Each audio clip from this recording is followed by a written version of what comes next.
There are three basic ways to ride. You're either with the motion, you're ahead of the motion, or you're behind the motion. In riding and in your 2-point, whether you're galloping, whether you're cantering a fence, you really only want to be with the motion or behind the motion. That's very important. If you're ahead of the pommel, you're ahead of the motion. Bad things happen when you're ahead of the pommel. Hello everyone, I'm Amelia. I'm a dressage rider. I'm here today with Archie. And I am Archie Cox, a hunter jumper trainer in Los Angeles. I admire Amelia and how she teaches dressage through her videos on YouTube and Instagram, and how dressage has such an impact on the hunter, jumper, equitation disciplines. So we're going to work together a little bit today and see what comes of it. Yeah, thank you, Archie. I'm looking forward to this because I really do believe that dressage is for all disciplines. So whether you're jumping or just trail riding or a Western rider, you know, it's just all about establishing that communication and that harmony with your horse. And when you have control of your horse's body and mind, you can do anything with your horse, whether that's, you know, jumping a course or galloping out in the field. And so it's all about the basics. And I'm looking forward to learning a little more about the hunter jumpers and helping them with their dressage today. So in the hunter jumper discipline, on course we have a variety of positions. In the jump off, from one end of the ring to the other, you get in your 2-point. It allows the horse's back to rest a little bit. You feel like you have balance through your lower back, your hips, your thighs, and your heel becomes the shock absorber, and the heel is constantly sort of cushioning, going up and down a little to get the leg or maintain the leg down around the horse. Now, why don't you just quietly catch a left lead canter. Staying in 2-point, gallop up the quarter line in front of us, so go down to the end of the ring, and then turn in front of the jumps, and add a little cluck and fly down the side here. That galloping position. Yep, and then he'll enter the turn and the heel will go down again. And the seat can come down a little bit. But in the jump off and the hunter ring, a long gallop to a jump, get out of the saddle. Now he's, what I say, slightly out of the saddle. Now he'll get out of the saddle and go again. He'll go there.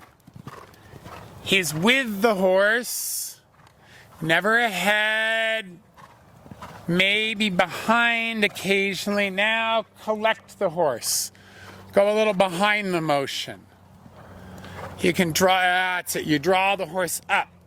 His neck, his withers all come up. You can see the stride shorten. The hand stays working. That left leg is telling that left hind leg, come under, come under, come under.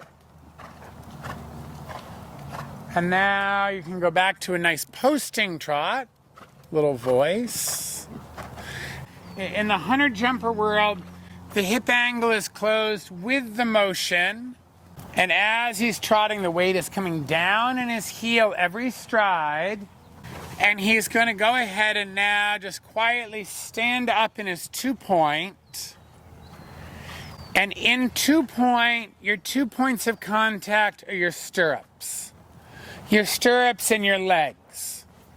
That's what keeps you up out of the saddle.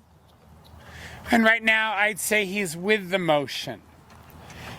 One of the best descriptions I have in 2-point where it's correct is, as he's riding, I can still see the pommel of the saddle.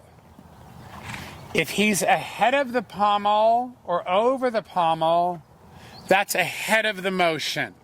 So now, Trent, stand up and show me wrong. Get a little ahead of the motion. Bring your hips forward. And already the horse is falling forward on its front end. His heel has come up. Well, and I hate to say this, but he's bouncing around quite a bit. And that has an effect on the horse. It has an effect on how the rider is able to measure the jump. Now go back to your posting trot.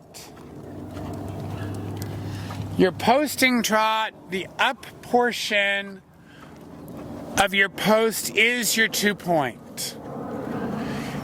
And you know, when you're galloping and jumping, you're in 2-point. A long straight line between fences, you're in your 2-point. A short turn requires a deeper seat. Now go ahead and drop down to your sitting trot and go a little behind the motion. And he goes a little behind the motion, the leg stays down. He's trying to keep that left hind leg active. A shorter turn, maybe to a spookier jump, to a natural obstacle, requires a deeper seat. Trent's thinking about that inside hind leg.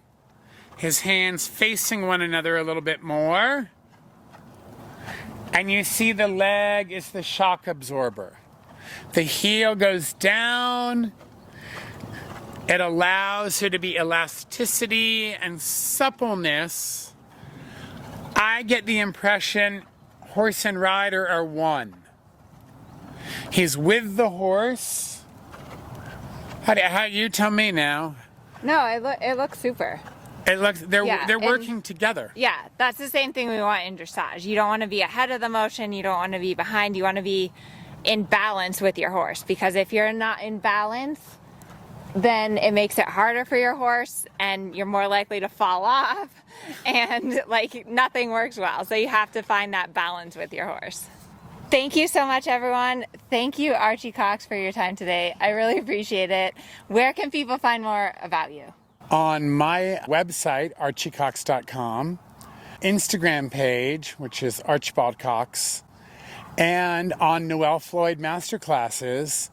I have a couple series there and more coming. Learning and learning correctly is invaluable. Yes. It takes a little longer to learn correctly, but once you have it, rapid rise to the top. Yes.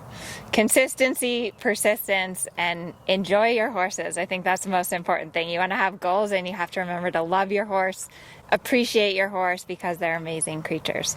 And always appreciate what they do right. And the more you appreciate what they do right, the negatives just disappear. Because your horse, if you think he can do anything, he thinks he can do anything. I love that. Well said. Thanks for Inspiration Day with Archie. And if you like this video, give us a thumbs up, subscribe to our channel. We want to be able to bring on more awesome horsemen like Archie. So thank you.